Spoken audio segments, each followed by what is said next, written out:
All right, so without further ado, I think almost all of our panelists are here, so we'll bring them all on. We've got, first of all, Mike Wilkerson, Stellium 7 is going to be our, he's going to be our moderator. Give it up.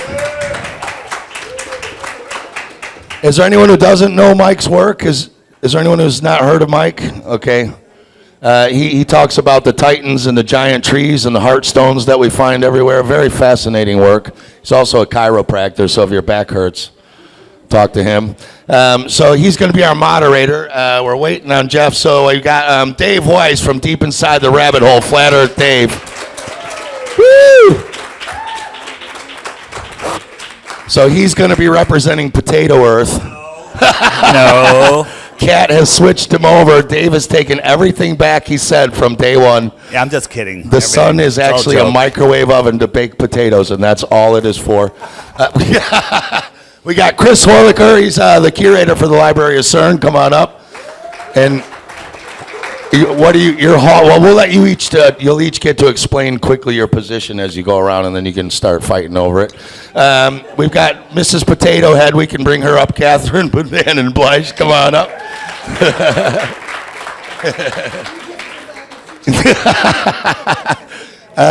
I think what we'll do, we're waiting on Jeff Berwick, so why don't we just let Mike get it started off, and then as Jeff comes in, we'll sneak him up, and I'll drop him my mic. So give him a hand, ladies and gentlemen, the Great Earth Debate. Check, 1, 2. All right, welcome everybody. This is going to be fun. So yeah, my channel is Stellium 7, and I cover, as he was saying, titans and giant trees and rapid petrification and what I call biogeology. I'll be talking tomorrow after lunch. So my work ties deeply into the whole question of cosmology and what is the shape of the Earth. And I've been looking into this stuff for the last 10 years. And my take, I'm a Earth shape agnostic. You know, I recognize that I don't know what it is ultimately. I have a pretty good idea of what it isn't. And ultimately, if we're inside of something, you can't really know the nature of it. And I think the people that are 100% confident that they know exactly what this place is, I'm immediately skeptical of them. Because I think maybe it's ineffable, and you can't really know the true nature of something that you're inside of, because you can't get a vantage point from the outside.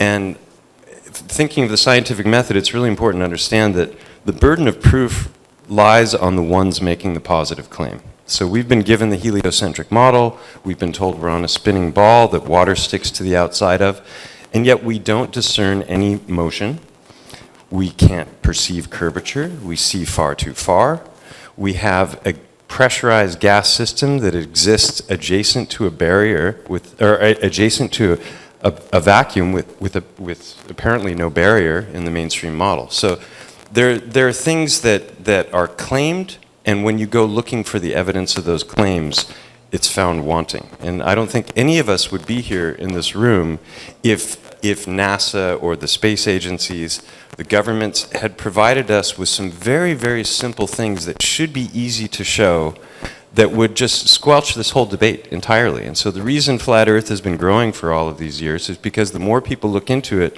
with discernment and rationally examining the evidence, the more they find that there's actually no evidence for the things that have been claimed. That's my opinion. As I said, I'm an Earth shape agnostic. I have my ideas about what it might be. I could be wrong. It could be hollow. It could be concave. But what it isn't is moving, and we're not adjacent to a vacuum with gas pressure without a barrier. It's impossible. It defies the laws of physics.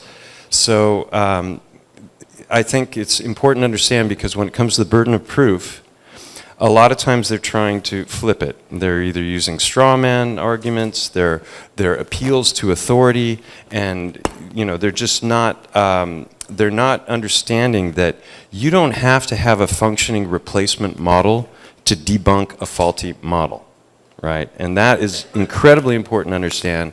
And a lot of people who think they know the debate especially people who believe they're on a spinning ball, when they get into this subject matter, they have knee-jerk reactions, they have patented responses that they don't realize have been programmed into them, and within a few minutes or seconds, they show themselves to be woefully ignorant of the topic and how deep it really goes. So that's my opener.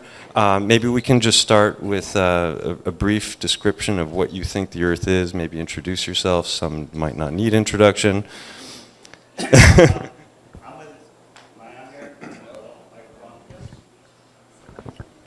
There we go. So I agree with Mike. Flat is not a shape. So I don't know what this world is, but I certainly know what it's not. And we can measure things here on the Earth physically and see that they defy the laws of spheres, and none of that works. So I was like, we all had the same story. We all thought flat Earth was the dumbest thing ever because we were taught it when we were 5. And when someone challenges us, we become a 5-year-old again, trying to defend that memory, that indoctrination. But when you go down and look at all of the facts, of what this place is, you all know none of it lines up. So I'll just pass it on. Check, check.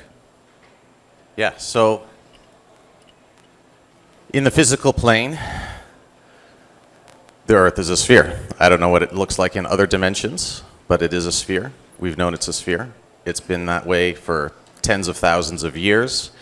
Ancient mariners knew this. They couldn't have done what they did for thousands of years if it weren't a sphere. Literally every navigational instrument and technique we have ever developed that actually works is based on a spherical Earth. And this has been going on for far longer than history admits. We have navigational instruments that are so old, we don't know who built them and designed them and invented them, all based on a spherical Earth. The ancient Polynesian sailors, you can go to an institute in Hawaii and learn how they sailed the world. Their science is all based on a spherical Earth. Absolutely every navigational lesson you will ever take is based on a spherical Earth. And it works. You can take a flat earther with a flat Earth map, drop them in the middle of the Pacific Ocean, and they will be completely lost. Anyone with an armillary sphere and a sextant will be able to find their way to land, lickety-split, no problem. Hey guys, I'm Catherine, and I'm a potato earther, and I'm totally serious. I know it sounds funny, but first and foremost, I believe this is a virtual reality. We are living within a video game, and I think that the celestial beings in this game do tend to take a somewhat spherical shape. If you're looking out into space, you've got burning balls of gas, you've got rocks. Due to weather and erosion, these things do end up generally spherical. The only time you see flatness is when you're looking at like rings around a planet, right? Also, additionally, I don't think the Earth is round or flat. I think it's like a misshapen potato, all right? You take a penny, you set it on a table, we all did this probably in high school, you drop water, 1 drop at a time.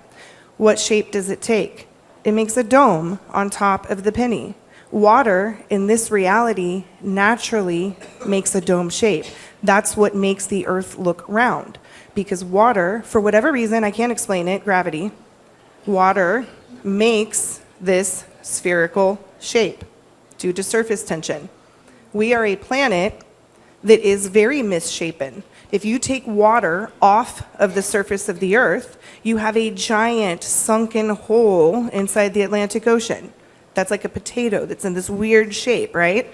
You've got huge mountains, huge elevation. Those are like the eyes of the potato. It's a living being. We live on a living organism that for whatever reason is in this reality that we exist in, and water is making it look round when it's really not round or flat. It's this weird shape.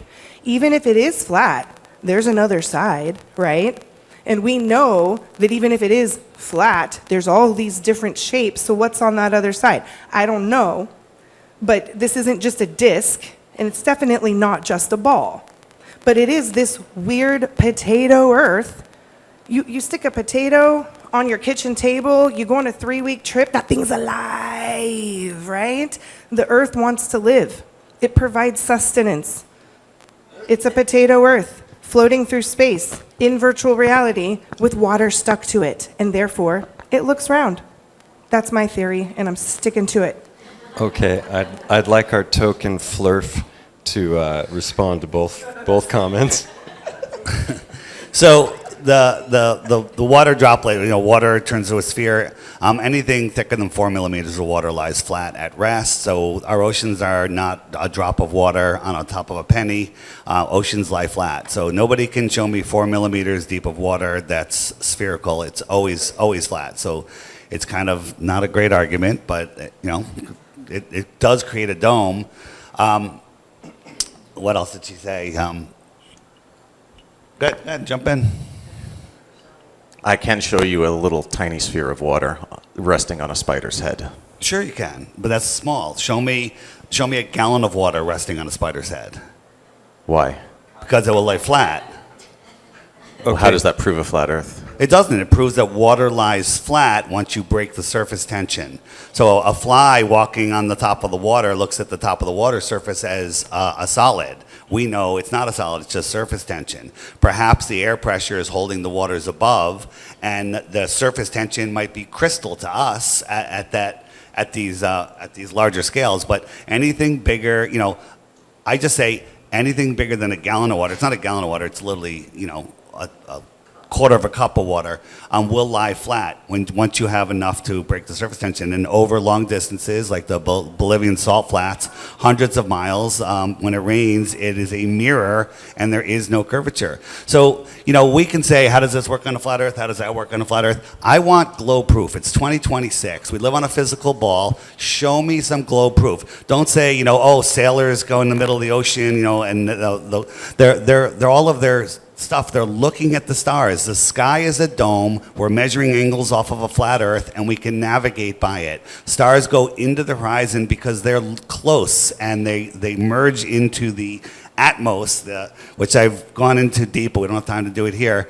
But the horizon is a sharp line created by compressing the entire Atmos. The entire Atmos, let's say the atmosphere, we'll call it 40,000 feet. Over 50 miles, that all gets compressed into a flat line that appears to be at our eye level, but it's still 40,000 feet above our eye level. So when something above that celestial object goes by it, you literally just see it. It's above your head, it disappears. It disappears from the bottom up. Go ahead. I was holding my mic away as a throw, but go ahead. Dave, can you just speak real briefly to sextants and celestial navigation as well? So celestial navigation is measuring an angle off of the flat Earth. You don't measure angles off of a sphere because it would change all over the place. It's flat Earth geometry. Like an airplane pilot. My pilot coming into Cancun when I was flying into Mexico said, we're 125 miles out. We're going to be descending. Put your seats up. And he has to calculate how many feet per mile to hit the runway. That is a flat Earth calculation because he's not accounting for the 2 miles of curvature in that 125 miles. If the Earth was a globe, his calculation would put him 2 miles over the runway. So the Earth measures flat. There's no scientific experiments showing axial rotation, showing curvature. They all except what Bob Nodell did with his gyroscope. So again, you watching Netflix. We'll dive into that. So Bob Nodell they had a ring laser gyro, and it measured about a 15-degree drift. And they said, well, we have to see what's causing the drift. Is the Earth spinning or is the ether moving? So they did another experiment, which you ignore, that at the top of a mountain, 10,000 feet, I forget how wide, but at the same latitude, and it showed a significant different speed. And that shows that it is the ether that is moving and not the Earth. And it 100% proves it once you understand it. The other thing is, when you measure star rotation, right? When you're driving down the road, the light posts are whizzing by you, but the ones in the distance, the trees in the distance, are moving much slower. Things in the foreground move faster due to perspective. Right? You can agree with that, right? Parallax. Yeah, things in the foreground. Happens. Things in the foreground move faster due to parallax. But when we look up in the sky, the stars are moving faster than the sun. Which one's closer? Which one should be moving faster? But isn't the sun rotating around the Earth? The And sun s- circles around the flat Earth. That- so it and it it migrates in would between the tropics. it would look to be moving faster because it's right there and it's going around us. You're right. Welcome to flat Earth. In the heliocentric model, the sun is closer and the stars are way, way farther. But the stars are moving faster than the sun. The sun should But be moving faster. From what I've heard of a different model where the sun is moving through the Earth or is moving through space, and that Talking there's flat or potato here. this is like vortex. I don't remember the name of it. I showed the video on stage last year. I didn't queue it up for this year, but there's this video you can find where there's this model of this sun moving through, and all these planets are rotating, but they're following it in space. And it's a really different model because we're all taught it's that the the spiraling sun. vortex you're talking Yeah, about. yeah, so, yeah. So the heliocentric model that they don't teach you in school, but is the model that they do teach you. They just don't tell you about it. The Earth is spinning at 1,000 miles an hour at the equator, slower in other parts, which is weird, and it's orbiting around the Earth at 66,000 miles an hour. The other, and then it's orbiting around the sun, sorry. And the sun is flying at somewhere around 500,000 miles an hour. So we're keeping up with the sun in its curved trajectory. We're orbiting around it in an ellipse. We're spinning at the same time. And all of the other planets with their much longer orbits are also keeping up with us. Everything just lines up perfectly on a flat plane, somehow, magically. And so that's what's supposedly And going I on, but think the that's stars only never if you're change. looking at the sun as it's coming towards you. You know, if the sun's moving through space and these planets are rotating around the sun, but they're being pulled by the sun, so they're kind of trailing behind it. So it's this image of like Well, a they all- star they- moving through, planets rotating, following it. But the only way that it would look on a flat plane, from my perspective, would be if the sun is coming towards you and you can see the planets rotating behind the sun in their different patterns. That's an interesting thing, and when you really look deep into it, we're taught that all the planets circle the sun and that all the stars circle Polaris. But when you look, everything circles Polaris. The stars, the sun, the moon, asteroids, they all circle Polaris. Now, that's impossible. What about the Southern Cross? The Southern Cross circles Polaris. The Southern Cross moves across the sky. It doesn't stay in the same place. Go to Australia and take a look. You'll see it rotate because it's coming towards you and then it's going away from you. So you see this arc, but it doesn't. It moves all across the sky. It moves And why sideways. is it spinning the other direction? So again, we're looking up at the sky to talk about the shape of the Earth. You can't even prove what a star is. Hold on, no. Why Wait. is it spinning the other direction? So why is it spinning the other direction in Australia? Is that your argument? When you look in the southern celestial pole, it spins clockwise. And when you look at the northern celestial pole, which is Polaris, it spins the other way. Obviously, you didn't come to my talk the other day. Well, I don't right? necessarily need to. Well, so I'm gonna explain it to you right I now. know already what I'm going to hear. You're Yeah, going to invent you- some new form of optics. I'm not that going to has never invent been anything. I'm going to demonstrated. tell you something that you can go test yourself. You were told that stars rotate in the opposite direction in the south. Is No, that- I've seen it. So you were told and you've seen stars rotating in the opposite direction. Yes. Okay. In the north, when you look north, the stars rotate counterclockwise. Have you seen that? Mm-hmm. Right. In the south, when you look north, the stars rotate counterclockwise. Have you seen that? It's true. Go check it out. And in the south, or the north, or the equator, or anywhere, when you look south, all the stars rotate clockwise. Wait, which way is south on the flat Earth? Out from the north. The north is Okay. the center, so when you're facing So, out. so if I go to one end of the disk and look in one direction, I'm going to see completely different stars. Absolutely. But that doesn't happen. If I Yes, look it north, does. if I look south, I always see the same stars. At nighttime, you do because they come around into the same position. But Again, in your model, south is so- all over the place. no, south is South is any way towards the edge So of the if Earth. So you're going to see Santiago's out entirely here- different stars depending on which south you're looking at. So Santiago's here, and you got the Southern Cross there.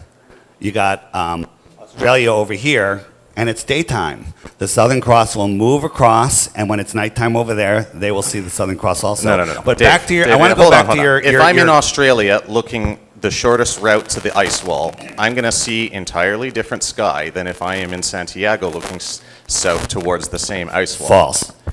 No, that is literally the picture you're showing us. No, not. You don't understand it. I'm telling you not. You have to understand our model better.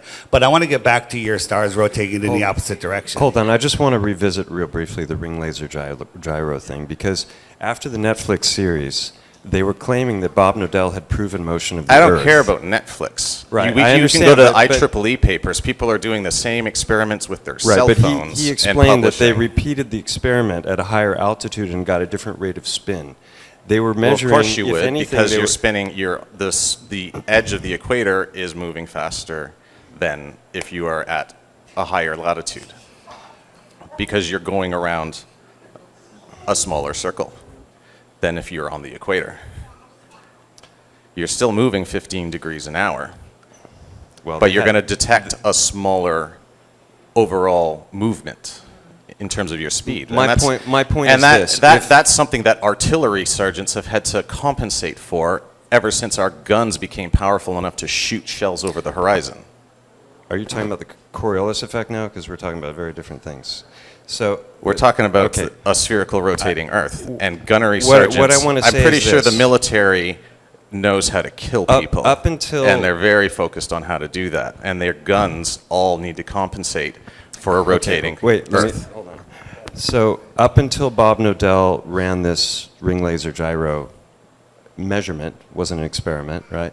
There had been no Well, he pitched experiment. it as the there most had been scientific no, experiment Flat Earth ever did, and he blew up in his face. There had been no experiment in the history of science proving motion of the Earth. I want to So pause. the flat Every- Earth, every guys, single just a moment. experiment that has ever what been Dave tried and I were proved it. talking about, I just want to say, is on the screen. Right. It's going to show the heliocentric. So while they're talking, if you just want to see, this is what Dave and I were talking about with the planets trailing behind the sun. So you can observe while they hash it out. Einstein himself has said that he could conceive of Well, no that was experiment just an that appeal would, to authority, and Try I not thought to we weren't interrupt when supposed to do somebody's that. talking. Yeah, Try I not to think interrupt when someone's just- I talking. don't care what You're not- Einstein had to say. He's talking about Try general, not to he's interrupt when talking somebody's about talking. relativity. Right. My point is that if the experiment that Bob Nodell did what you claimed it did, he should have won the Nobel Prize, because he would have been the first person in the history of science to prove motion of the Earth, which Einstein said he could conceive of no experiment that could do so. And nobody has actually conducted an experiment proving Earth motion. So the gyro. You guys, the feedback is from the Tesla next door, and I'm trying to get it Okay. resolved. That's why I'm looking at my phone. So I'm sorry if I look rude, but I'm trying to get the Tesla relocated because we're getting feedback. I can like literally hear the Tesla coming through. We moved it away from the wall, and it didn't resolve it. So bear with us. I'm working on it. Okay, so basically, the ring laser gyro thing raised more questions than it answered, and the Globers took a victory lap over this. Oh, we caught him on camera admitting that this would not be good for flat Earth, because they didn't understand what they were looking at yet at that point. They had initial results, then they changed the parameters, and they got different results that actually lined up with movement of ether. So if anything, he may have proven the rotation of the celestial heavens, not motion of the Earth. But And we if he didn't did take a prove victory motion of the lap. Earth, that's one of the most significant scientific discoveries in history, and that's not what it was. So I just like to, from here, And if what you about could all, maybe all go the other for- people who did it with their cell phones? this is an aside, but what I want to say is you've talked about celestial navigation, you've talked about the sextant, you were referring to the Antikythera device, which is this, they can predict eclipses. This is a very old device. They don't know who made it, how old it is. Wait. Based on a flat Earth. Well, Okay. no, it's not. Wait, but all of that is looking up. When we're down here, we discern no curvature, we see too far, we discern no motion. So that's my simply question false, for you, though. my question for you is, aside from pointing up at the heavens and making claims about what this is down here, what proof do you have that we are on a spinning ball? Well, let's go back to Sam Rowbotham's Bedford level experiments. And this was a very famous flat Earth experiment. There's a channel in England, 6 miles long. He pretended to do an experiment on it where he claimed that he had just proved the Earth is flat and that nobody could debunk him. He put up a bunch of money, and then a civil engineer came along and did just that. And he proved that actually the measurements that you took were faulty. I've recreated your experiment and redone it, and actually I have detected the exact amount of curvature that there needs to be. And the judge awarded this civil engineer the prize, and then immediately some of Rowbotham's followers started threatening his life. And then the whole thing kind of collapsed eventually, and one of them wound up going to jail. But this is kind of the formula of flat Earth argumentation, is they will make claims that aren't supported, put up some money, challenge me, lose the challenge, and then move on to the next claim that they can't support. Dave. So, cool story, bro. I wasn't there. You weren't there. You're hearing a story in the history books. We've done it in common times, in current times. We have many examples. We've done it on a frozen canal. Over 8 miles, 5, 6, 7, and 8 miles. We put lights out there a foot off the ground. We had the camera 6 inches off the ground, and we could see them all when they should all, with a ridiculous amount of refraction added just to give the globe the benefit of the doubt, they all show up at eye level. Dry, cold, night, no refraction. Even if there was a 50% refraction, we wouldn't see them, and they stop at eye level. They don't fly up in the air. They don't hide under the curve. So that's just an impossibility. But just back to space for 1 second. You're talking about the movements of lights in the sky when nobody, globe or flat, can make a solid claim on what those are. Nobody can show gas being contained in a vacuum, right? Gas violently fills the vacuum. So the question is, how much gas do you need in a vacuum before it collapses upon itself and makes a nuclear furnace that burns How forever? do we know it's a vacuum? Well, we don't. I don't think it is, but that's what your model claims. I don't have Not a your model model, except not your potato model. Earth. I'm just saying it's The a heliocentric- living organism that's Hold not on. round or flat. I'm with you, Kat. The heliocentric model claims that space is a vacuum, which is ridiculous. Thank God they claim that, because it just makes our job that much easier. Have you ever climbed a mountain? Air gets thinner. There is a gradient, correct? But you need a. You ever have a barbecue? With, Why is the propane? air getting thinner? Because there's a natural gradient. It gets thinner, but if you poke a hole in the top of a tank that has a pressure gradient, all the gas will go out. Well, if there's a gradient, why do we need to be under a dome? Because you need a dome for pressure. The electrostatics or whatever it is that sorts the gases out and makes the heavier ones lay down low, you need a container.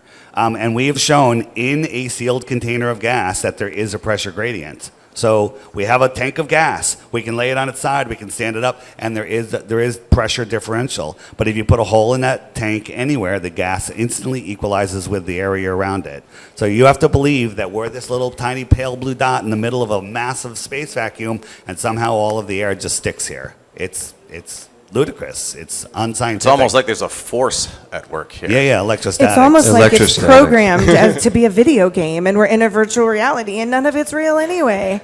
We'll get to the virtual reality thing towards the end. I wish Jeff was here to represent that stance, because he's got good insight. So just to come back to the gas pressure thing, if you blow up a balloon, there's pressurized gas inside the balloon. Mm-hmm. If you don't tie it up and you let it go, it flies around the room because the gas is going to violently exit from that balloon. If you tie a knot in it, now you have a pressurized system. Pressurized gas and less pressure outside of it. If you poke a hole in that, it bursts, right? Logic. Mm-hmm. So my question to you is, thinking of the Earth adjacent to a vacuum, how do you have a pressurized system without a barrier, without a container? And they're going to say it's a gravitational gradient, and they're invoking gravity, which is a whole rabbit hole into itself that we don't have time to go into here. But the point is that once again, you're defying the laws of physics with this model. How so? Because you can't have gas pressure without a barrier to hold the pressure in. Otherwise, it violently disperses and equalizes, because that's the nature of a gas. That barrier and is also, providing a as he said mechanical before, force, is it not? Pardon me? That barrier is providing a mechanical force, is it not? A mechanical force. Well, Like a dome. it's providing a system in which the pressure can exist. Because Right. without So what kind of a force is that? I don't know what kind of a force it is. What kind of a force is the balloon that's holding the gas pressure inside the balloon? It is the balloon. Okay, so if you touch something, what are you feeling? What force is that?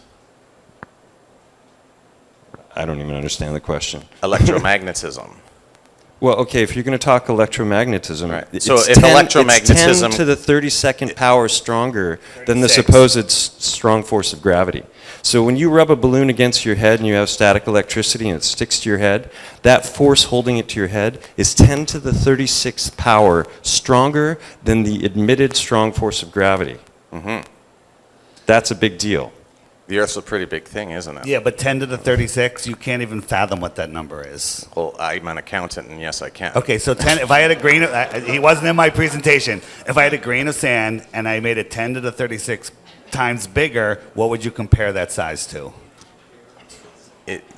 We're getting into a segue that isn't But I'm just addressing telling my you question. something. What is the force Well, that is holding I'm, the gas I'm to gonna tell the you. Earth? I'm going to tell you that. So your model says that the electrostatic force, which is testable. It's not my model. It's just a model. Well, the model that you buy into, all right, is I don't even buy into that All right, model. try to You- let- if you, try to let you me need talk. to read part 2 of my book to understand my model. All right. So do we live on a globe in space? Presently, yes. Okay, it's your model. All right. So your model. Now we can measure. Electrostatics. It's testable, measurable, independent variable, real scientific method. We can make things go up. We can make things go down. We can watch things in nature that have electrostatic charges. That happens like when lightning strikes. Sometimes somebody goes flying in the air. Is that canceling gravity, or is it just changing the charge potential of the Earth where they were standing for a microsecond? So your scientists say that it's 10 to the 36 power stronger than gravity. Well, what are they saying? A grain of sand, 10 to the 36 power bigger, I know you don't want to guess because you couldn't, is 10,000 times wider than the alleged universe, all right? That's a big number that nobody in here, including me, can even fathom, right? It's ridiculous. It doesn't exist, but that's what your people claim. So I don't believe it. I don't believe that claim. Where do they claim these Well, kinds of they say things? that the electrostatic force is 10 to the 36 power stronger than the strong force of gravity. That's Sure. mainstream physics. Yes, Mainstream physics. It's much more potent, yes. All right, 10. So that number is so if gravity was real, it would have no chance. It would have no chance in affecting anything. Electrostatics is the sole reason. And how would you eliminate Except I've electrostatics from any calculated experiment? gravity, and it I works can- just fine. I can calculate curvature on a flat surface. Well, you just disproved your entire theory then. No, I can calculate it. Math is not reality. Math just describes whatever you want. I could put two posts here. I could put a light above one of them and show that there's no shadow. That one has a shadow. I can do the same math Eratosthenes did and figure out the sphericity of the stage. Well, no, because the stage is flat. I know. It's not so a the curve. math doesn't prove anything. Welcome to Flat Earth. If you assume that the surface you're measuring is flat and you conduct your I don't calculations... assume anything. Well, of course I'm you just do. showing you is this stage essentially flat? Yeah. Okay, if I did that experiment and used the same math Eratosthenes did with his experiment on a flat Earth, which he did, if he ever did it, I can come up with the same result as him. No. No, nuh-uh, this is the answer. I just need to say that the lights were much further up. That's what I'm saying. Yeah, well, in the heliocentric model, they say that the lights come in parallel, and that's how it. The only way it could be curved is if the stick is curved, because we live on a curved Earth. But no one's ever seen parallel rays. They all come in crepuscular. We've all seen it millions of times, even you. And they claim that proved the Earth, and that's what they teach us in school. Again, all nonsense. So, Chris, let's just revisit the question. Without invoking lights in the sky, what proof do you have that we are on a spinning ball? You can measure the spin of the Earth. How so? If you're How? shooting artillery at an object far enough away, you have to adjust for the curvature and the spin of the Earth. We've had to do this for hundreds of years now. Have you shot one? You said we. You I said can we. show you the military firing solution manuals It's the that gunnery manual, so sergeants it's use. written in the manual on what you need to do. So I can Yes, show you it a book is. that talks There's- about there's Narnia. tables for and I so- can- there's I can show tables you- for adjustments. I can show you tables that prove Narnia. So here's the Would thing. you like to go shoot some artillery, Dave? I'd love to. I'd love to. Are you one- aware that- one last thing. We can go back and forth, but none of us in here have shot the artillery that he's talking about. Yeah, but there flat is- earthers have gone to Antarctica And to see they're- the midnight sun. hold on, and looked at lights in the sky, right? So there's a film called Just Flat- because you don't like the All right, evidence hold doesn't mean you get to on, I'm rule it just- out. Lights in the sky matter. The motion of the sky matters. All right, hold on. Just my one point. There's a movie called documentary by military guys that are artillery guys called Flatten the Curve. Pilots, military guys on ships, and they all say that they don't account for curvature. They account for drop, wind. They don't account for Coriolis. And the they can military shoot- has never lied to the public. They can shoot things. You know, Timberly, she's a pilot Oh, my here, Lord. and she says she does not account for the curvature of the Earth. Just saying, when she's flying her plane, she does not But account she's for the so- curvature of the that's Earth. such a She doesn't small have to. plane. She has an attitude meter that does it for her. I was in the Marine Corps. I never accounted for the curve. I accounted for wind. There are You're not multiple. shooting at things over the horizon, though. All right, Wait, I'm just going to add, there are multiple military and space agency manuals where they're calculating for things, where it specifically states that these calculations are based on a stationary, non-rotating Earth. Why would that be the case? Because it's over short distances, and to build in the additional formulas and the computation needed to build in all of the additional things to compensate for the minuscule amount of curvature and the minuscule amount of movement over these short distances, you just simplify. But Neil deGrasse Tyson did it for a field goal.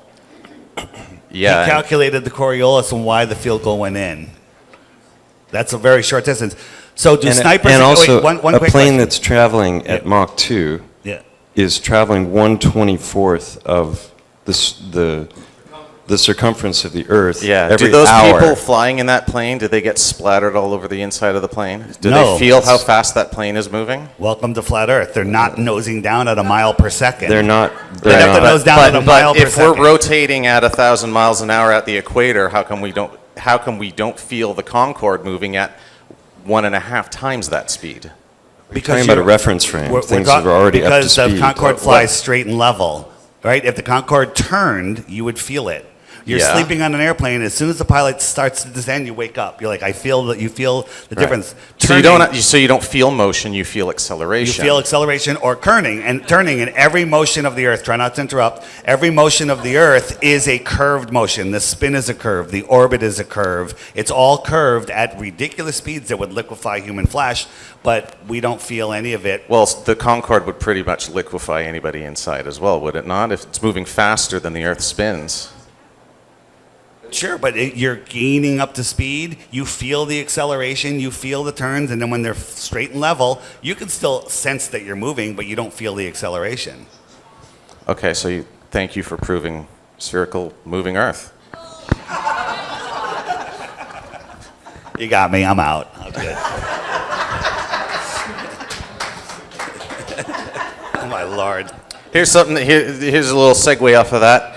Go out and buy yourself a medical scale, folks. Depending on your latitude on the planet, you have to make an adjustment. Why would you need to do that? Electrostatics, if that. But So the planet is less electrostatically powerful at the equator than it is at the North Pole? have you ever done it? Yes. You've done it. I have a And so there's a scale. difference. I have the calibration weights. So you've gone and measured the exact thing in a controlled situation, barometric pressures, altitudes. You know, I used to live in everything. Canada, right? So I don't know anything about it. When I brought my scale to Mexico, I had to adjust it because the spin So- of the Earth and that Are there- Are there airplane centripetal routes that force. go from where you're talking to back and forth? Are there airplane routes? Why don't those pilots buy gold in one place and sell it in the other every time they fly? They'd be rich. Because the scales are recalibrated, Dave.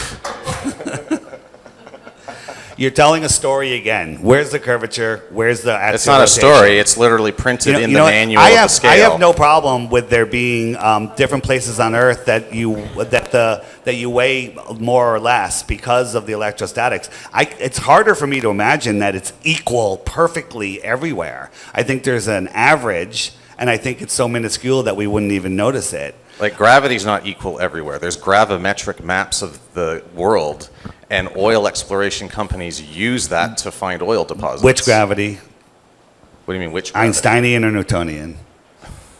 It doesn't matter. It doesn't matter. It's just matters. a force that they measure. And How do they- how do the they- denser how do the they- Earth's crust is, they find that gravity is stronger, Can and you- they look for soft, less dense pockets in the Earth's crust, and they start drilling into it to find oil. That's how companies like Halliburton work. They're That's using how they go gravity to see into the earth. It's called gravimetric analysis. This is how companies like Schlumberger, So- who is one of the world's largest oil exploration companies, discover oil fields. So when I make something go down with my I forget the name of it. When I change the charge in something, I can make something go up or down, and I can just call that gravitational acceleration, right? It's just a word. Right? Well- What is the experiment that proved the theory of gravity, which hasn't been proven, just in case you didn't know? But what is the experiment that isolated electrostatics and proved gravity? Want to answer that before, or? Yeah, I think you need to read part 2 of my book, because you're trying to pigeonhole me into something that I don't actually believe. It's the cosmology that we've been that Atlanteans have been teaching us for thousands of years. Gravity is not an actual force, folks. What you're actually seeing is differences in the flow of time. Okay, I have a Is this question. Einsteinian because, you know, space-time that you're referring to? Can we pause for a second? Because I'm Space listening doesn't to this exist the either. debate. I'm not as advanced in my knowledge of all the things that you're talking about, and I'm sure there's some people in the audience. So I would just like to ask a question for clarification, and hopefully some of you are wondering the same thing, if I am. Is the round Earth model dependent on gravity existing and the flat Earth model depending on it not? Or is there a way, shape, or form that gravity could exist in a flat Earth or gravity not exist in a round Earth? That's my question. I'll answer. So, gravity's never been proven, mass attracting mass. We had the Cavendish experiment, which did not, the sun and the moon passed over it twice during it, so electrostatics was certainly not ruled out. So, some Why flat don't you recreate it and rule it out? because I don't have the equipment or the ability to recreate it and isolate electrostatics. Well, don't you have like a whole bunch of Bitcoin put up for a prize? Why don't you use that? Because I know that it's not true, and I'm not going to waste my money. Why don't you go to Antarctica on that money? Hey, listen, we're answering a question. Just relax, right? So I really want to know the answer to my question. Yeah. Does anybody else? Am I the only one it's coming curious? if he doesn't interrupt me. I'll answer it. So buoyancy and density. If I had a handful of marbles, a helium balloon, and ping pong balls over a pool, the balloon goes up because it's less dense than the air. The marbles and the ping pong balls will go down because they're more dense. The marbles will go to the bottom of the pool, and the ping pong balls will stay on the top. That's buoyancy and density. So he says it's because gravity's going down. I say it's because the testable, measurable, scientifically provable electrostatic flow is going down. Other flat earthers say, no, it just goes down because of buoyancy and density. But I would challenge the other flat earthers by saying, well, if I was holding them and I snapped my fingers and the entire earth disappeared, and I opened my hand, which way is down? Right? Why would they go this way and not that way, or this way or that way, or why would they go anywhere? So it's a question we really can't answer. But we can test the electrostatic flow. We can manipulate it. We can make things go up by adding a higher negative charge. We can make things go down by adding a higher positive charge. So we're manipulating electrostatics, making things go up and down. They got the silent drone, the XRT-3B that lifts off with electrostatics. It propels with electrostatics. It's probably pulling the energy out of the ether. So God forbid we had that technology. We'd all have flying cars at this point. But those are things that we can test. Gravity is not. Gravity is just, without gravity, we can't have the ball, and we can't have we're having a planetary alignment coming up next week or something. All of those gravities together should whack out our orbits. The three-body problem there's no solution to it. So there you go. There was a But does solution. it It was whack published out- over 100 years ago. Does it whack out our orbits, or does it just move enough water to cause things like Mercury retrograde and personality differences? Does it explain the astrology differences that are discussed in astrological circles? Can they be far enough apart from each other that the gravitational force can be felt, that can have an influence, but not actually impact the full orbital path? Or maybe we're functioning within the influence of that at all times already. Let me ask you a question, Kat. You and I, we have a rope between us. We're having a little tug of war, and we're pulling, nice. then Mike jumps on my side and starts pulling, right? It's gonna be a problem because we have more of the force, right? The sun, which is a ball of helium and hydrogen that defy gravity here on Earth, but somehow have gravity in space when it's not contained, but we'll skip that. And its gravity can reach all the way out to Pluto and hold on to it. It could hold on to Jupiter and Neptune and Mars and Earth. And it But- never steals our moon. But when our moon comes around towards it, it doesn't pull it, and when our moon goes away from it, it doesn't slow down, right? But don't you think that makes the moon, like the image we had shown on here earlier, each planet isn't moving in a perfect circle, right? Some of them are moving in these bigger... They're moving in spiral graphs, sacred in geometry. spiral graphs, right? but they're also, some of them are more of an oval shape, and I think all of these planets are pulling on each other. So yeah, the sun is having an impact on Pluto if gravity is real and this theory is right? But so is Earth, and so is Mercury, and so is Jupiter, right? You're and so proving they're my point. all, well, I'm not trying to prove any point. I'm just expressing Well, what that, Dave was that- saying before is when we have the planetary alignments, all of that gravity should be stronger because they're all lined up, and Except things if should be we're- pulled out of this if we're perfect moving cycle through that we're space at experiencing. such a speed and they're only lined up for such a momentary brief section of time in like look at this image right here, you know, when they line up it's brief, they would be moving past one another, and so I think it would have enough of an impact, like, ooh, I can feel that, like there's more murders, there's more childbirth, there's more women on their cycles, you know, when the moon is near. So like these celestial beings have an impact on us, but if this model is true, we're moving through space at such a rate that even when they line up, there's still this momentum, this velocity of movement that's not going to cause the collision, right? Because we already have this kinetic energy that's just, you know, what's that word? Inertia. We have so much inertia. Now, if we weren't plowing through space at this speed and all of a sudden we were in alignment, you know, it's kind of like, you know, magnets. You can move them around and they may not attract, but you start going really slow and you get them lined up, they're going to stick together. Like, I see that. But if those magnets are also moving and pulling each other at the same time, it seems to me that you would have a discernible impact when they're lined up. Our bodies are like human, amazing computer systems, let me right? jump in real quick. So anyway, that's just for me from my like layman's view, which Right. I really relate to this. If gravity's real, this is what I think could possibly be happening. Right. So Chris was touching on this before, the idea of the reference frame, that we're already up to speed and that's why we're not experiencing motion. But even in the mainstream model, they're telling us that the orbits around the sun are elliptical. And our Earth is actually changing speed throughout that ellipse because it's whipping around, and then so there are speed changes that should we don't feel the discern increase and whatsoever. decrease So hypothetically. this Is that what spiral you're thing saying? is happening with ellipses, with rotation. These things are never flying off. They're never banging into each other, or they claim they are, but we don't experience it. And it's rocketing through the galaxy at this breakneck speed. But what if we and we do experience feel it? no parallax whatsoever. But we do. People feel like time speeds up over their life. And what Yeah, if we're but in a phase you're describing right now? subjective experience, which, Maybe, you know, in maybe, astrology, we don't even maybe. necessarily know what But the planets are. maybe. They look like cymatics But underwater it when you could look be at them us with high discerning it high on a optics. cycle where things are moving in that direction, and in other lifetimes where we won't be here hundreds, thousands, millions of years, maybe time feels like it's slowing down in their lifetime because they're discerning some, like, if these are so big, these celestial beings, so big, and there's so much power and there's so much space between us, that it makes sense to me that we could be perceiving this change over our lifetime as opposed to in days or weeks or months. Does anyone feel that?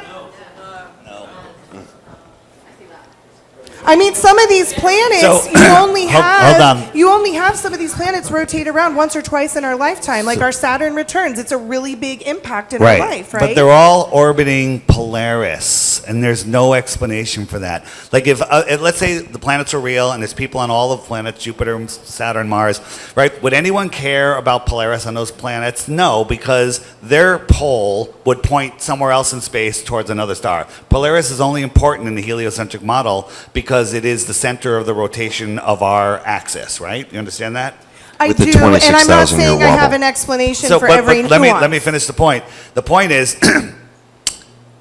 That's the point of our axial rotation. But if you look at the paths of all the planets, they do sacred geometry spirals all going around Polaris. There's no heliocentric explanation for that. Most heliocentrists don't even understand that. Then they'll just go, nah, it doesn't. But when you look at star charts and everything, they all circle Polaris. But Everything isn't circles Polaris Polaris. circling something too? And No, it's not moving. But we don't No, know it's that. making a we don't tiny know little that. circle. It's not moving Well, to us. the entire thing could be moving, sure. I mean, But- I think this could be, if this is a virtual reality and this is programmed, and has anyone played Minecraft?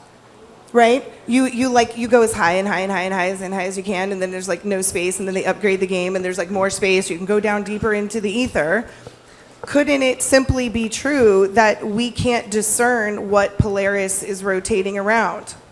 Could that be not be true? I just want to point out, once again, we're talking about lights in the sky here, not the Earth, 100%. and not motion. I mean, I of have the no Earth. stance on Polaris, Right. but from what he's saying, I'm curious, like, is there not a possibility that if this model's true, that Polaris could be rotating around something that we have yet to detect? All right.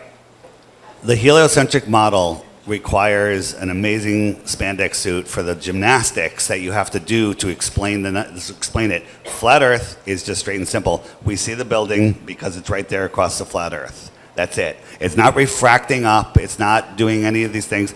You have to do mental gymnastics to explain the globe. Now, But the thing is, you could be right, but we have no way to prove When I it. watch a sunset over the horizon in Acapulco, Mexico, Beyond, I do see it go beyond. below the water from my Beyond, perception. from your perspective. And I see the sun get bigger as it crosses down. Sure. And I see a shape where there's like a small, what I believe is the actual sun.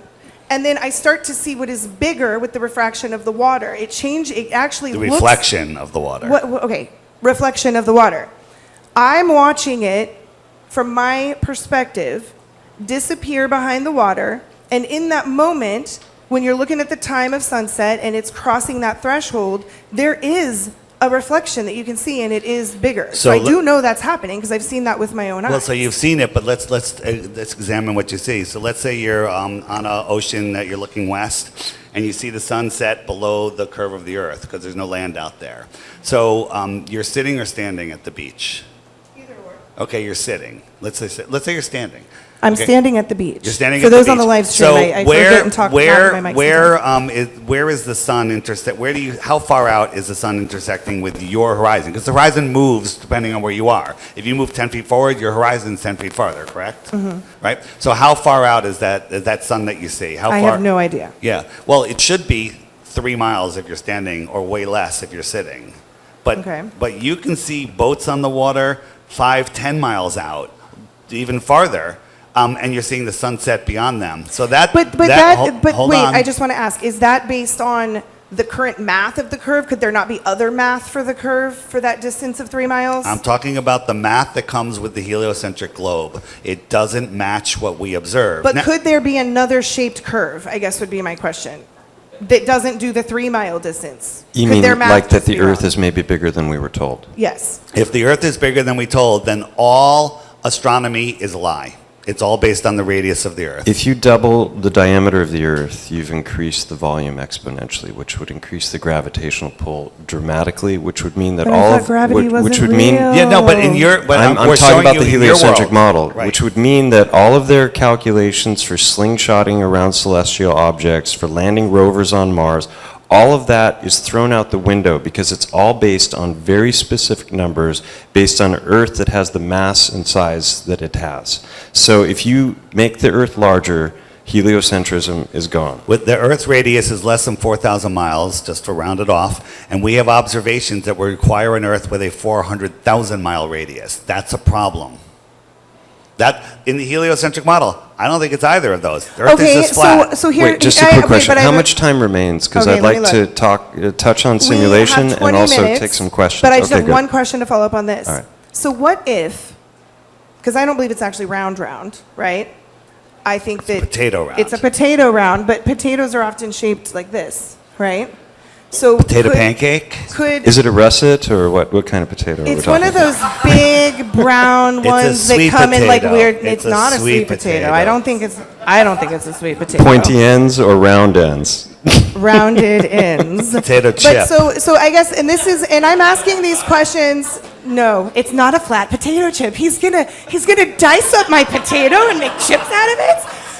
Oh my gosh, you guys! The French t-shirts, fry next, the t-shirts next year are gonna be great. Purple potato. I'll take that. 20 Mashed minutes. potato. But so could so and this is a hypothetical question. I'm not saying I have a stance on this, and you guys can explain it one way or the other. But what if it's not round? What if it's not flat? What if it is this oval potato shape? Could that accommodate for some of the weird calculations? What Like- if we actually had evidence for the stuff they're claiming? Yeah. What if we didn't have evidence of that defies everything they claim? The curvature has been debunked, rotation has been debunked, orbits have been debunked. But Gas in I've heard space. so many people say flat Earth's been debunked. It's been debunked. It's been debunked. Everything's been debunked. But did they give you any proof with it? Because that's what I want. I want the globe proof. I don't want to say, why weren't you Well, going to I saw Antarctica? some Why failed did the sun do experiments. this? Like you described some of the successful experiments of using the mirrors and whatever. I've seen some failed ones on YouTube. Sure. And I think science can prove really anything. I mean, you can science. So, People use science to defend where's the so Tesla much. machine? Over there or over there? The Tesla machine's over there. That's why that sneaker's tracking. Can you see it right now? Look. Well, let's pretend it's over there. Can you see it over? Can you see it right now? No. All right. Why can't you see it? Because of curvature or because something's blocking your view? Well, in this situation, It's 'cause something blocking your view. this view. So But if it's you in can't China, see something, does that mean that the Earth is curved, but does flat, it mean, or does it anything? also mean something's blocking it? It could mean that there's an option that And it something's could blocking. mean that it's so. curved. So globers like to say, because I can't see this, Earth is curved. But then we can see it. How does that work? Like on a flat Earth, there's times where you can see farther, and there's times where you can't see farther. On a globe Earth, the same is true, but the globe has a limitation on how far you can see. A 6-foot tall person cannot see the surface of the water beyond 3 miles on a perfectly calm day on a globe. On a flat Earth, we can, and which we do, we have observations, we see it 10, 20 miles out, we can see the surface of the water. That's a problem. But then there's other days where we can't even see 3 miles out. That doesn't mean the Earth is a globe. It means our visibility has been reduced that day. But the globe has a hard stop based on your elevation on how far you can see. And if you can see behind it, then you have to start adding mathematical refraction. But then why can't we see the whole ring of it when Because we go up of high enough? atmospheric But we can't get high occlusion enough. is what it's called. Because of what? Atmospheric occlusion. 15. So you can't see the other side of a street in a really thick fog because there's so much atmosphere. So as you're looking horizontally, you're looking through the maximal amount of atmosphere, which is a word that's actually based on a globe, so it's not the right Celestial word. sphere. The Celestial celestial sphere. sphere. And so that's why you can't. He's got sun fade videos with drone footage in the winter where you've got the absolute minimal amount of refraction and the minimal amount of atmospheric occlusion, and he's watching the sun literally fade away, not go behind a curve. Right. But wait, I just want to say, Chris, you've been quiet for a while now. Anything bouncing around in your head that you want to add, or what's your take on all these things that we've been talking about for the last 10 minutes, 15 minutes? Not particularly. I mean, I'm seeing the same strategy that most flat earthers use is just here's a video or here's a picture. You can't explain this, ergo the Earth is flat. And this is not. It's not scientific. It doesn't prove anything. It's just trying to have a little gotcha moment, which is good for YouTube, but it's not science, and it's not going to actually convince anybody of anything. Okay. So I'm just here. I'm here for fun. So from here, should we? We're not gonna should we settle talk about anything right now on this. I'm I'm here here to for talk truth. about simulation, or would you like to talk about that now? I think And we fun. should take And questions, fun. but There's fun in truth. I did want to let everybody know that whatever was affecting a lot of the team is impacting Jeff today, so that's why he's not here. We got that message while I was up here on the stage. So Steve Falconer is going to represent a Jeff line here real quick, and then we'll take some questions. I'm Jeff Berwick sitting right now. It's all a video game. None of it's real. It's just an illusion. It's a video game. Doesn't matter. That's all I got to say. Come on, Steve. That's it. back over there. All right. Are we going to questions? Come on, sit down. Yeah. All right, do we have a volunteer who can bring a mic out to questions, please? Does that mic work? And maybe if you're addressing Check a it. specific Yeah. person, please say who it's directed toward. Bueno. I would suggest is few questions to the whole panel because a lot of people are long-winded. Yeah, and we won't have time for all the answers. So yeah, some specific questions for specific people. Don't ask Kat a question.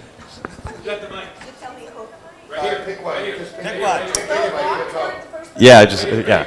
We're, Thank you. Hi. Sorry, Chris. I would ask Chris a question. Things like I guess it's like Lake Pontchartrain, and if I understand correctly, the what is it, 20 miles or 30 miles of bridge, and I think there's in the blueprints, apparently there's no, at least from what I've seen, there's no accounting, right, for the, and things like, seeing Sardinia from Genoa. How, in your explanation, then why would, what would be why your can we see explanation? things that should be behind the curve? Well, yeah. Why can we see further than pure geometry says we should be able to see? Exactly. Because we're not dealing with only geometry. There, you have optics, refraction, you have all sorts of other variables that we like to, or the flat earth camp likes to ignore because it complicates the calculations, and a lot of flat earthers can't math. So if you and I were outside and I ducked behind a hill and then a weather front came in, would I pop up above the hill? No. We're talking about tiny, tiny distances. How about we did it over 30 miles? How do glasses work? I asked you, would I pop up above the hill? How do And gla- if I did pop Does- up the does- hill, would I stop exactly can we at the agree that tangent, or would I go refractivity? up higher? Can we agree that refraction is an actual physical phenomenon? Refraction warps things, compresses things, but it doesn't do anything to something that's not in your line of sight. There's no evidence ever of refracting something that's not in your line of sight. Well, then, Next question. All right. So here are my thoughts, pretty much. And I want feedback, so it's not a direct question. So for me to understand the difference between... Closer to the mic so the people at home can hear. Be concise. All right.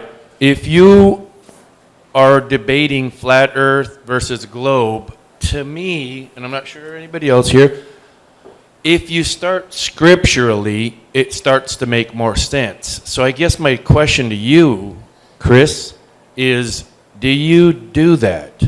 whose scripture? The one that I call scripture. Are you talking about the Bible? Or Yeah. Who made There's a that? whole lot of other religious books. Hold on. and Hold spiritual on. So I gave you an answer. Well, we're not taking arguments from authority. Okay, well then I'll let the next question answer because my question still stands. I think things get clearer if you start scripturally.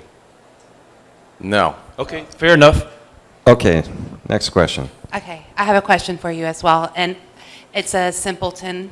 It's directed toward Chris, and it's more of an awareness that, you're clearly here, you know that you are a spirit and that you're a part of this realm, and this realm is crazy. And if you were here and there was absolutely no teaching whatsoever present to you, and you were just you on this plane, wherever we're at, whatever it is, and nature, and you would trust that the rabbit's instincts to know would be 100% correct, and all of nature has its own intelligence that is correct, and our intelligence would say, my senses that are given to me as a part of being in this realm, in the same way that all of other nature is, observes everything going over my head, and that I'm on a flat plane, and that or on a motionless space. I won't say a plane. And can I trust as a human in this realm naturally my senses? And do I need a scientist to then come to me later and tell me I'm all wrong? And if I were smarter and if I had the degrees, then I would really be able to know what's really going on. Are we as humans capable of trusting what we are perceiving in the same way that every other thing in nature is forced to trust itself.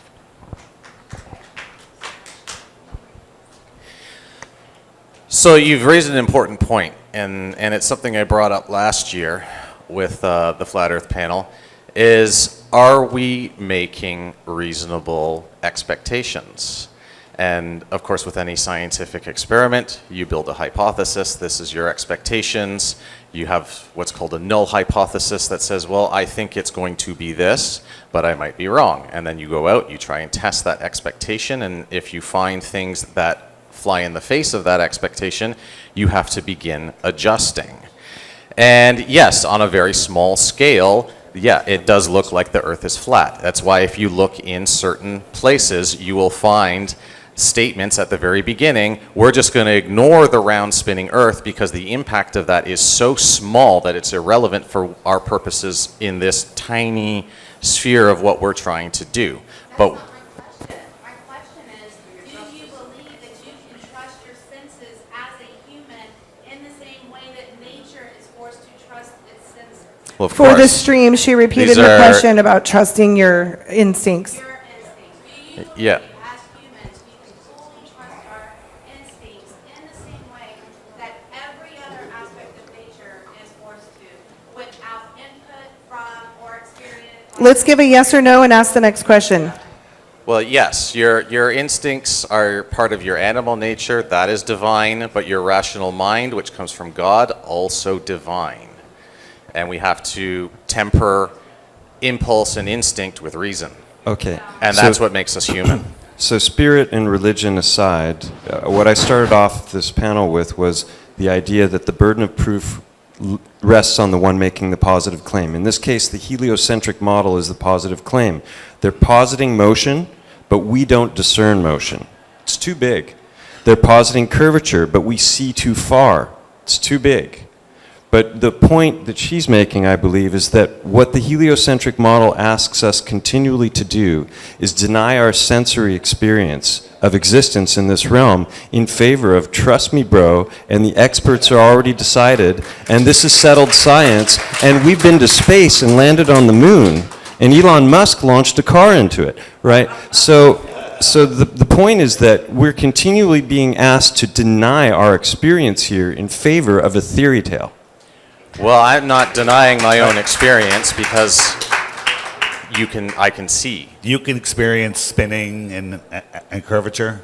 I can detect the motion of the Earth. I Right can now? detect the curvature of the Earth. Right now? Yeah, is there any Android developers here? We can do this. I only need an hour and access to your compass. Next question. Next question. So, He has the microphone. He's got the microphone.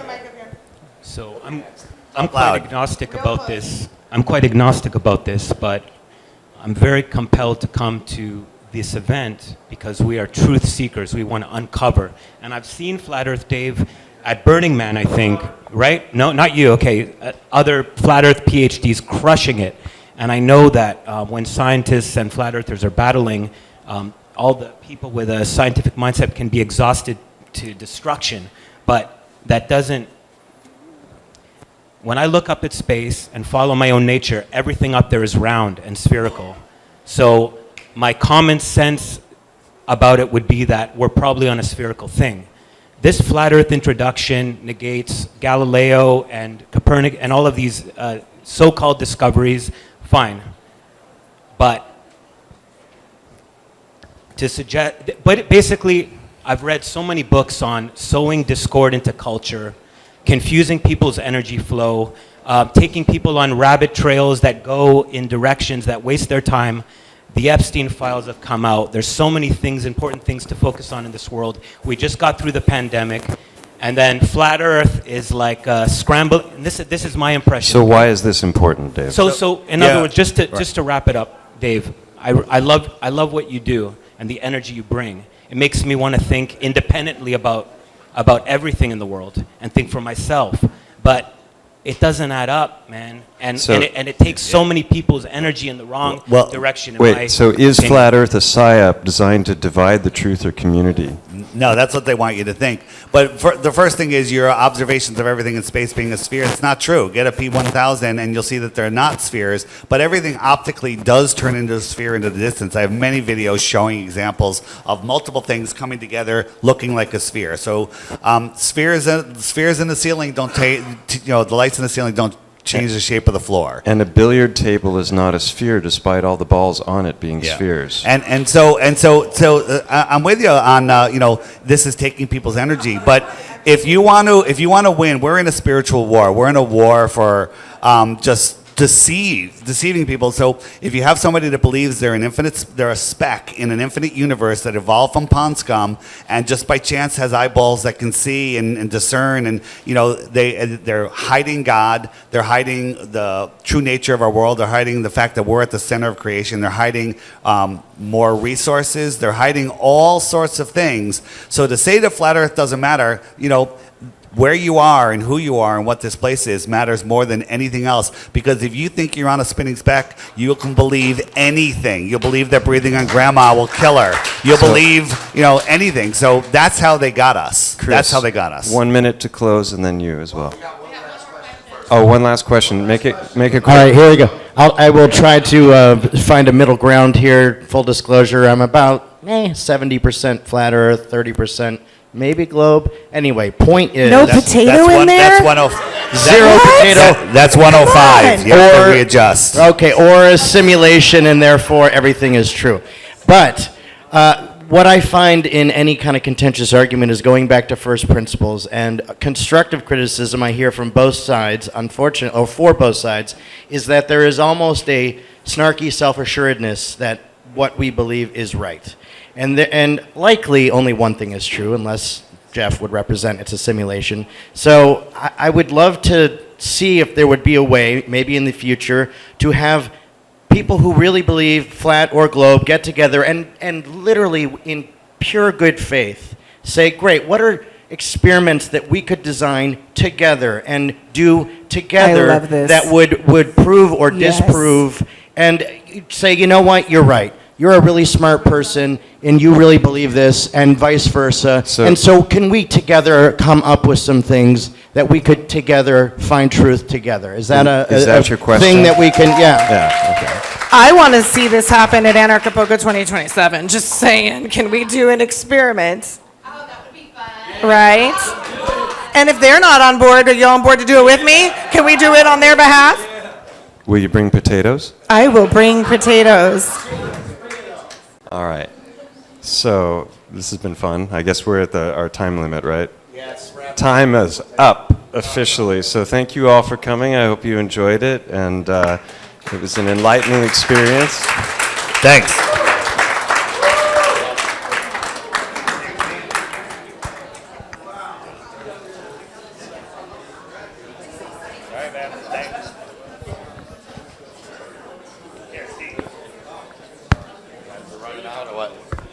I'll take this one.